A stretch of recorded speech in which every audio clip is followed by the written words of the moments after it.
For most actors, getting cast in a career-making role or opportunity is nothing short of a dream come true.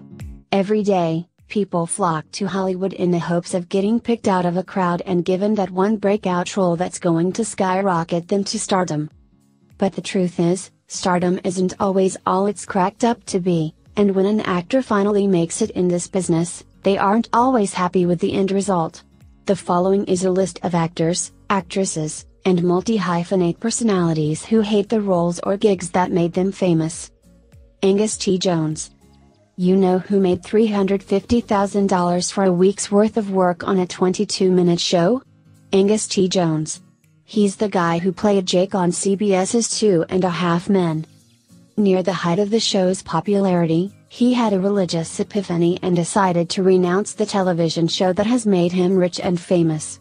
He said of working on the show, "I'm on 2.5 Men, and I don't want to be on it." Going beyond saying he doesn't want to be a part of the show, he implores people to stop watching it.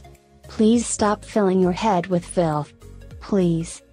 He said all this in a video released by Forerunner Christian Church, remarking that television in general, not just his own show, is bad news.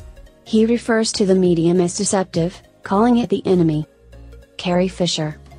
When it comes to her role as Princess Leia in Star Wars, Carrie Fisher puts it frankly in her memoir, One Woman Show Wishful Drinking, saying, "George Lucas ruined my life. And I mean that in the nicest possible way. George is a visionary. He has transported audiences the world over, and he's provided Mark, Hamill, and Harrison, Ford, and myself with enough fan mail, and even a small merry band of stalkers, to keep us entertained for the rest of our unnatural lives." Fisher hated the fact that Lucas sold merchandise with her face on it, from dolls to shampoo to Pez dispensers, and effectively turned her into a sex symbol. She hated the instantly recognizable Leia braids, which she felt made her face look too round. But most of all, Fisher hated the metal bikini from Return of the Jedi, which she felt over-sexualized her. "When I laid down, the metal bikini stayed up.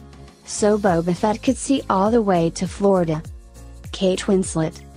Having made over $2 billion worldwide, and over $650 million domestic, James Cameron's 1997 film Titanic is the second biggest blockbuster of all time, behind only Avatar.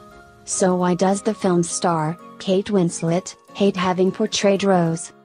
When the film was re-released in 3D, Winslet had this to say about her performance: "Every single scene, I'm like, really? You did it like that? Oh my god. Even my American accent, I can't listen to it. It's awful. Hopefully it's so much better now." It sounds terribly self-indulgent, but actors do tend to be very self-critical. I have a hard time watching any of my performances, but watching Titanic I was just like, oh god, I want to do that again. But Winslet's performance wasn't the only thing she hated about the project. She once revealed that the film's theme song, Celine Dion's My Heart Will Go On, is a constant source of annoyance for her that haunts her wherever she goes. Alec Guinness. While Alec Guinness's career was in no way made by his portrayal of Obi-Wan Kenobi in Star Wars, he previously starred in many other major films including Lawrence of Arabia, Great Expectations, Dr. Zhivago and The Bridge on the River Kwai. Obi-Wan was nonetheless a role that repopularized Guinness to a new generation of filmgoers. As the story goes, the classically trained Guinness immediately regretted taking the role of Kenobi because he felt that the film's dialogue was stilted and poorly written. In fact, he hated the character so much that he was the first in line to kill off Kenobi. As Star Wars grew more and more successful, Guinness's animosity towards the project also grew exponentially. In his autobiography, A Positively Final Appearance, a journal, Guinness tells an anecdote about one time when a young boy approached him for an autograph. The kid told Guinness that he was a huge fan of Star Wars and had watched Episode 4, A New Hope over 100 times. Guinness agreed to give him an autograph, but only under the condition that he never watch the film again. Christian Bale. No. Christian Bale doesn't hate his portrayal of the chainsaw-wielding, embossed business card distributing mass murderer, Patrick Bateman, in American Psycho. Nor is he displeased with his performance in Christopher Nolan's epic Batman trilogy, although George Clooney wasn't too happy with his nipple-enhanced iteration of The Dark Knight in 1997's Batman and Robin. But Bale has openly spoken out about his distaste for participating in the much-beloved 1992 cult hit musical Newsies. So why did Bale hate playing Jack Cowboy Kelly so much? As the actor tells it, his youthful desire for respect led to years of distaste for the film in the role. At 17, you want to be taken very seriously, he explained. You don't want to be doing a musical. Time healed those wounds. But it took a while. Megan Fox. The Transformers franchise served as a breakthrough for actress Megan Fox, but she absolutely hated working with director Michael Bay, and the two feuded during production of the first two films. Asked whether she would return for the third film, Dark of the Moon, Fox answered, "Sure. I mean, I can't shit on this movie because it did give me a career and open all these doors for me. But I don't want to blow smoke up people's ass. People are well aware that this is not a movie about acting. And once you realize that, it becomes almost fun because you can be in the moment and go, alright, I know that when he calls action, I'm either going to be running or screaming, or both." In subsequent interviews, Fox told reporters that Bay's treatment of her was demeaning and misogynistic. She claimed that part of her audition for the role involved being filmed while washing his Ferrari. Fox hated working with Bay so much that she even went so far as to liken him to Adolf Hitler. After those comments, Fox was unceremoniously booted from the series.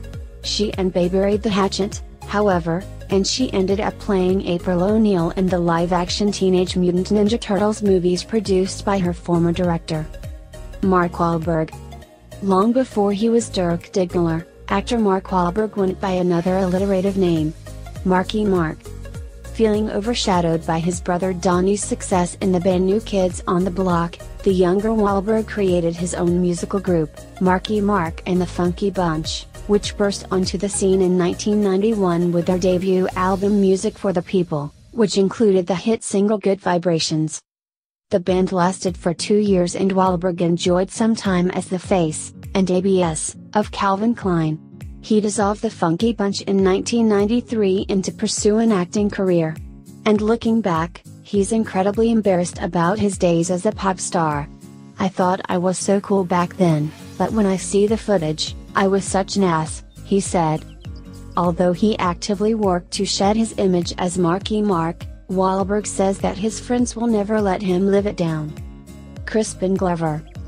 Although Marty McFly's nerdy father, George, in Back to the Future trilogy is loved by many, it is evidently not loved by the actor who portrayed him, Crispin Glover. Apparently, Glover was not happy with the first film's ending, which depicted an alternate future where the McFly family is rich and Marty is rewarded with a brand new truck, and he aired his displeasure with the director. "I had a conversation with Robert Zemeckis about it," he explained. "And I said, I think if the characters have money, if our characters are rich, it's a bad message. That reward should not be in there. People love the movie, and of course who am I to say, I was 20 years old, though. And again, I was stepping into it from a time period of questioning. But Robert Zemeckis got really angry. Essentially, he did not like that idea. He was pissed." Glover did not return to reprise his role in Back to the Future 2, and when producers instead opted to use another actor, made up to look like Glover with prosthetic makeup, in conjunction with cutting room footage from the first film, Glover became incensed. He filed a lawsuit against Universal and the film's producer Bob Gale, and eventually settled out of court. Thomas F. Wilson. It's not necessarily fair to say that Thomas F. Wilson, the actor who played Biff Tannen in the Back to the Future films, actually hated his role in the series, but one thing's for sure, he did get approached by many fans asking him the same inane questions over and over again. To save time and discourage these types of conversations, Wilson now presents anyone who approaches him with pre-printed FAQ cards to answer all their boring questions. Check out the full text here. It's actually very informative, though just imaging the annoyance it would take to create such a thing is headache-inducing. Miley Cyrus. It would be hard to find a celebrity who hates their breakout persona more than Miley Cyrus hates Hannah Montana, or at least what Hannah Montana did to her childhood. She has described in detail the troubling effects the role had on her at such a young age, saying, "From the time I was 11, it was, you were a pop star. That means you have to be blonde, and you have to have long hair, and you have to put on some glittery tie thing. Meanwhile, I'm this fragile little girl playing a 16-year-old in a wig and a ton of makeup. It was like toddlers and tiaras. I had fucking flippers." While hosting Saturday Night Live, she updated everyone on Hannah Montana's current status, declaring, "She's been murdered." Needless to say, Cyrus is fine leaving the best of both worlds behind in exchange for a bong, some belly shirts, and equal pay. Robert Pattinson. Pattinson has never tried too hard to hide his disdain for the part of Edward Cullen. Between his sarcastic quips on Ellen to his own take on the original script, one doesn't need to look too far to see his true feelings find the light. In one particular interview, however, he did not hold back his opinions on author Stephenie Meyer at all. "When I read it, I was convinced that Stephenie was convinced that she was Bella. It was like it was a book that wasn't supposed to be published, like reading her sort of sexual fantasy," he confessed. Shailene Woodley. Shailene Woodley has never been quiet about her moral obligations. An outspoken environmental advocate, she has used her public platform to speak out on matters from clean energy to the personal health of your hoo-ha. So, it comes as no surprise that Woodley began hating her role on The Secret Life of the American Teenager as the storylines became less and less aligned with her personal beliefs. Woodley publicly stated that the show set off her moral alarm bells. Towards the end, morally, the things that we were preaching on that show weren't truly aligned with my own integrity, she said. So that was a bit hard to show up to work every day knowing that we were going to project all of these themes to thousands, millions, of young adults across the country, when in fact they weren't what I would like to be sending out. Blake Lively. This gossip girl strutted onto the scene as Serena van der Woodsen on the cult classic TV series. Although the show launched Lively into a longer, more diverse career, she has said she had a moral dilemma with the message her character sent out to young viewers. "People loved it, but it always felt a little personally compromising. You want to be putting a better message out there," she said. The lines become blurred. She goes on to describe her desire to distance herself from Serena's persona. "I would not be proud to be the person who gave someone the cocaine that made them overdose and then shot someone and slept with someone else's boyfriend." Mary-Kate and Ashley Olsen. In what their father would call an absolute fluke, photos of Mary-Kate and Ashley Olsen were selected by the casting director for Full House, and the rest is history. Well, for the twins anyway. The nation watched these girls grow up on television under one credit, Mary-Kate Ashley Olsen, years after everyone could tell them apart.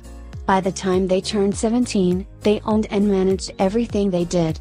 That's about the moment when their true feelings and desires took center stage, and the girls booked it.